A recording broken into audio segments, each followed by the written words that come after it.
ગઈકાલે જ્યારે આખું રાજ્ય કાપ્યો છેના નાદ સાથે આસમાન ગજવી રહ્યું હતું ત્યારે ગીર સોમનાથના કોડીનારમાં એક અલગ જ શાંતિ છવાયેલી હતી। ત્યાંનું આકાશ પતંગોથી નહીં પણ હજારો માઇલ દૂરથી આવેલા યાયાવર પક્ષીઓના કલરવથી જીવંત થયું હતું। કોડીનારના લોકોએ ગઈકાલે ફરી એકવાર સાબિત કરી દીધું કે પક્ષીઓના જીવ બચાવવા માટે તેઓ પોતાની મજા જતી કરવા પણ તૈયાર છે। આ વિસ્તારની અંદર હું માનું છું મારી ઉંમર 50 વર્ષ ઉપર થઈ છે।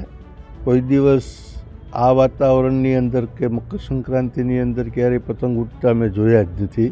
કોડીનાર ઉના એટલા વિસ્તારની અંદર પતંગ ઉડતા નથી અને એ આનંદની વાત પણ લાગે છે, કારણ કે અહીંયા પશુ પક્ષીઓને કોઈ જાતનું કોઈ નુકસાન થતું નથી અને હવામાન પણ એ પ્રકારનું હોતું નથી કે જેથી કરીને પતંગ ઉડે એવું આ વિસ્તારની અંદર છે। અને આ બધી અહીંયા અમારે પશુ પ્રેમી અને પક્ષી પ્રેમી લોકોય ઘણા બધા છે।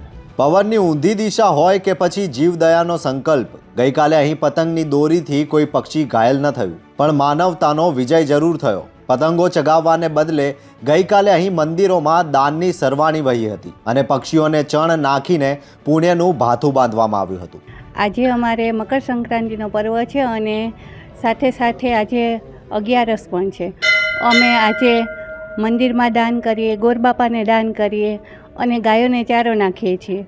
અને અમારા વિસ્તારમાં પતંગ નથી ઉડતી પણ અમારા વિસ્તારમાં દાન પુણ્યનું મહત્ત્વ છે। ગરીબોને ખવડાવો, ગાયને ખવડાવો એનું વધારે મહત્ત્વ છે।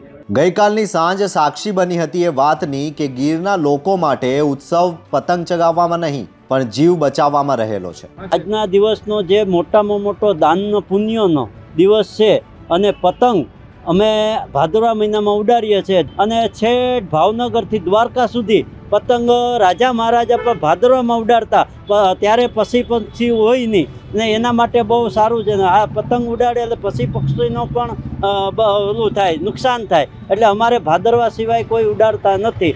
ઉત્તરાયણ તો ગઈકાલે આખા દેશે ઉજવી પણ પક્ષીઓને અભયદાન આપીને એ પર્વ તો માત્ર ગીરે જ સાર્થક કર્યું। જોતા રહો ગુજરાત વંદન। ધન્યવાદ।